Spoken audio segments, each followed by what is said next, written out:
Everyone, welcome back in my channel which is study life with study. आज से मैं आप लोग के साथ Mahesh Varnwal book, NCERT book और लुसेंट का बुक जो मैंने आपके साथ शेयर किया था जहाँ से क्वेश्चन आ रहे थे उसका शॉर्ट नोट्स जो भी मैं रेडी कर रही हूँ ना, वो मैं आपके साथ ग्रुप डिस्कशन करूँगी। ये ग्रुप डिस्कशन लाइव नहीं होने वाली है, ये आपको वीडियो रिकॉर्डेड फॉर्म में ही मिलेगी। इसका रीज़न यही है कि मेरा कोई टाइम टेबल नहीं है। मीन्स मेरे पास 4 साल की बेटी है और उसके टाइम टेबल के हिसाब से ही मैं पढ़ाई करती हूँ। तो बहुत सारे जो मेरे न्यू व्यूवर्स हैं ना, उन्होंने बोला था कि मैम ऐसा कीजिए ना कि आप ही नोट शेयर कर दीजिए और पढ़ा दीजिए, कुछ कुछ आप बता दीजिए। तो मैं आपको फर्स्ट ऑफ ऑल बताना चाहती हूँ कि मैं भी आप ही लोग की तरह एक एस्पिरेंट हूँ, मैं भी प्रिपरेशन ही कर रही हूँ और आगे क्या होगा मुझे कुछ भी नहीं पता, बट मैं ट्राई कर रही हूँ। और इस टाइप का कंटेंट ना एक्चुअली यूट्यूब पे तो बिल्कुल भी नहीं है, तो थोड़ा सा मैं अभी नर्वस भी हूँ, बट मैं अपना बेस्ट देने की कोशिश करूँगी। आप लोग अपना प्यार और सपोर्ट बनाए रखिएगा। तो स्टार्टिंग में मैं ना पीआरटी का करवा रही हूँ। पीआरटी में मॉडर्न हिस्ट्री आपका 25 to 30 क्वेश्चन पूछता है। करेंट आपका 10 मार्क्स का पूछता ही है।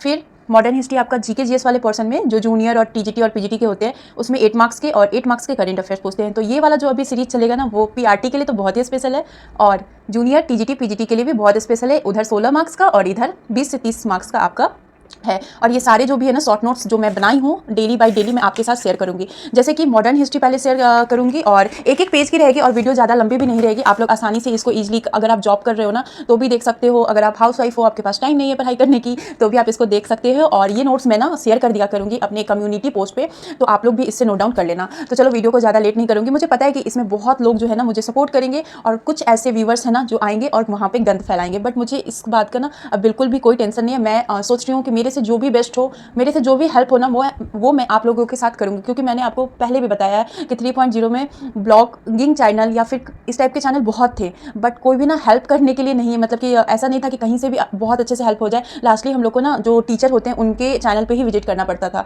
बट अब ऐसा है नहीं। तो मैं ये आज आपके साथ 1857 का विद्रोह है वो मैं शेयर करूँगी। और ये ना आपका लुसेंट और सार संग्रह दोनों बुक को कम्बिनेशन करके मैंने इतना ही 1857 में जो मुझे मेन पॉइंट लगा और जहाँ से लगा कि ये क्वेश्चन आ सकते हैं, मैं वही नोट डाउन यहाँ पे की हूँ और ये मैं आप लोग के साथ एक बार पढ़ के सुना देती हूँ। तो 1857 का ना विद्रोह की शुरुआत कब हुई थी, तो बहुत लोग ना इसका शुरुआत आपका मार्च या अप्रैल वाला बता देते, बट इसका शुरुआत हुआ था 10 मई 1857 में मेरठ में हुआ था इसका शुरुआत। और ये मंगल पांडे जब मर गए थे ना उसके बाद इसकी शुरुआत हुई थी। और पैदल टुकड़ी 20 NI जो इसके मतलब की सेना थे वो उन्होंने इसकी शुरुआत की थी। तो 1857 की शुरुआत कब हुई थी, तो 10 मई 1857 की। इस विद्रोह की शुरुआत 10 मई 1857। इसका कारण क्या था, तो इसका कारण था ना कि आपका एक राइफल था जिसका नाम था ब्राउन बेस, उसके स्थान पर नया राइफल एनफील्ड राइफल का प्रयोग करने का अंग्रेज सरकार जो है वो निर्णय ले लिए थे। और उसके लिए जो कारतूस बनाया जाता था ना, तो उस राइफल को भरने से पहले मुंह से उसको खोलना पड़ता था और उस मुंह में ना ये अफवाह फैला दी गई थी या फिर सच थी पता नहीं, कि ये गाय और सुअर की चर्बी का प्रयोग किया जाता है। मतलब कि ये ब्राउन बेस राइफल के स्थान पर कौन सा राइफल आया, एनफील्ड राइफल आया। और क्या था अफवाह, गाय और सुअर की चर्बी का प्रयोग था। तो उसमें उस समय एक जो सेना थे वो मंगल पांडे, जिनका जन्म हुआ था यूपी के गाजीपुर में, उन्होंने 29 मार्च 1857 को इस राइफल को यूज करने से मना कर दिया। क्या किया, मना कर दिया। और कहाँ से मना किया, तो बैरकपुर में। और इनको क्या किया गया, इसके बाद गिरफ्तार किया गया। तो 29 मार्च 1857 को क्या किया गया, मना किया गया और बैरकपुर में इनको गिरफ्तार कर लिया गया और इनको फांसी दी गई। 8 अप्रैल 1857 को इनको फांसी दी गई। इसी के फांसी के बाद ना 10 मई 1857 से ये विद्रोह का शुरुआत हुआ था। और जो ये मंगल पांडे थे ना, ये 34वीं बंगाल इन्फेंट्री BNI के सेनापति, मतलब इनका जो ये संबंध था 34वीं बंगाल इन्फेंट्री BNI से था। तो यहाँ तक आपका पॉइंट क्लियर हो गया। विद्रोह की शुरुआत 10 मई 1857 को हुई थी। कारण था ब्राउन बेस के स्थान पर एनफील्ड राइफल। और मंगल पांडे कहाँ के थे, तो यूपी गाजीपुर के थे। और कहाँ के सेनापति थे, तो 34वीं बंगाल इन्फेंट्री के सेनापति थे। राइफल यूज करने से इन्होंने कब मना किया गया था, मना कर दिया। उसके बाद इनको गिरफ्तार करके फांसी दी गई 8 अप्रैल 1857 को। मार्च लास्ट यानी 29 मार्च को इन्होंने मना किया और 8 अप्रैल को इनको फांसी भी दी गई। इस समय जो 1857 का विद्रोह हुआ था उस समय गवर्नर जनरल भारत के कौन थे, तो लॉर्ड कैनिंग। आपको एक बात बता देती हूँ, लॉर्ड कैनिंग भारत के अंतिम गवर्नर जनरल और भारत का प्रथम वायसराय था। वायसराय इसलिए था क्योंकि 1858 के अधिनियम के बाद गवर्नर जनरल का जो पोस्ट था वो समाप्त कर दी गई थी। इंग्लैंड का प्रधानमंत्री इस समय कौन था, तो पाल्मस्टर्न थे। और ये किस पार्टी से थे, तो ये लिबरल पार्टी से थे। अंग्रेजी भारतीय सेना का गठन कब हुआ, तो 1748 ईस्वी में हुआ। अंग्रेजी भारतीय सेना का गठन कब हुआ था, 1748 ईस्वी में।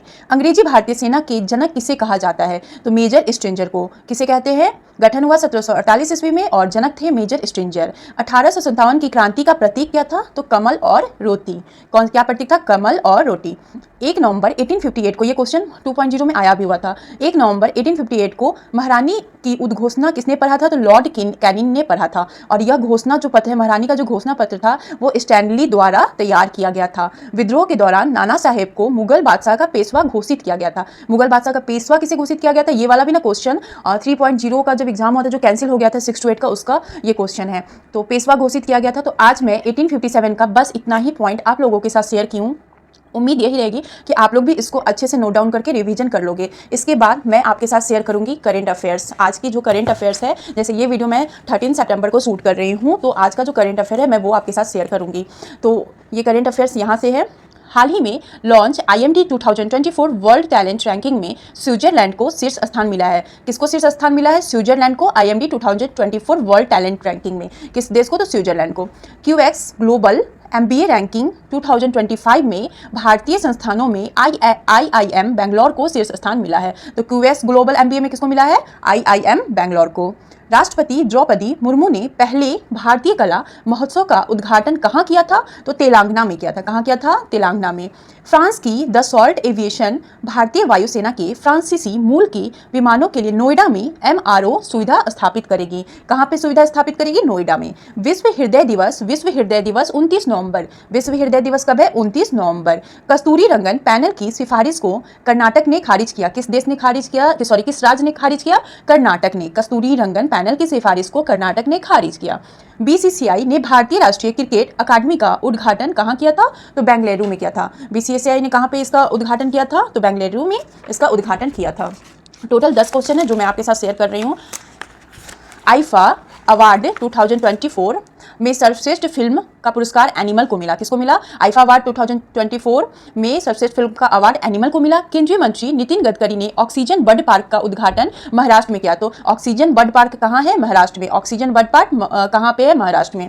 धनुष ने स्पेन में आयोजित जूनियर विश्व भारोत्तोलन, मतलब कि जो भार उठाता है, चैंपियनशिप में देश के लिए पहला पदक जीता। तो पहला किसने जीता? तो धनुष ने। जूनियर में, याद रखिएगा ये कौन सा है? जूनियर में। तो इसी तरह से ये करेंट अफेयर्स जो है वो मैंने जहाँ से यूट्यूब से ही मैं पढ़ती हूँ। और ये सर का करेंट अफेयर्स ना, समझो कि मैंने 2.0 का एग्जाम दिया था और 3.0 का एग्जाम में दिया था। 2.0 में मैंने जूलॉजी का दी थी और 3.0 में मैं 6 to 8 9th 10th और 11th 12th का दी थी। मैं इन्हीं सर से करेंट अफेयर पढ़ी हूँ। इनका करेंट अफेयर अगर आप डेली 10 क्वेश्चन याद कर लोगे ना, तो आपको एग्जाम टाइम प्रेशर नहीं रहेगा और एग्जामिनेशन हॉल में ना आप इनको बहुत थैंक यू करोगे।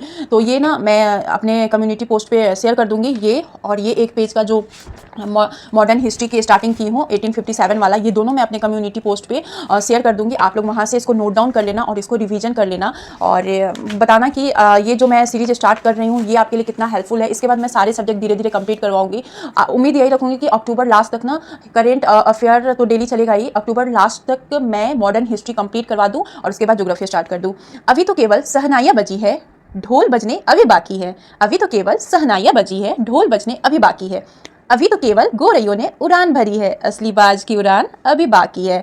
तो इसी के साथ इस वीडियो को एंड करूंगी। वीडियो ज़्यादा लंबा नहीं करना है, मेरा मेन पर्पस यही है कि वीडियो ज़्यादा लंबा नहीं करना है, आप लोग का टाइम भी बचाना है और ऐसा बनाना है कि आप लोग को बहुत ज़्यादा ही हेल्प मिले। और आप लोग के साथ मैं भी अपनी पढ़ाई ऐसे ही जारी रखूंगी। अब मिलूंगी नेक्स्ट स्टडी स्लॉट में, तब तक के लिए tata bye bye, love you all, take care. हमेशा खुश रहिए, हंसते रहिए, पढ़ाई करते रहिए और अपनी लाइफ को बेहतर से बेहतरीन बनाते रहिए। Good night.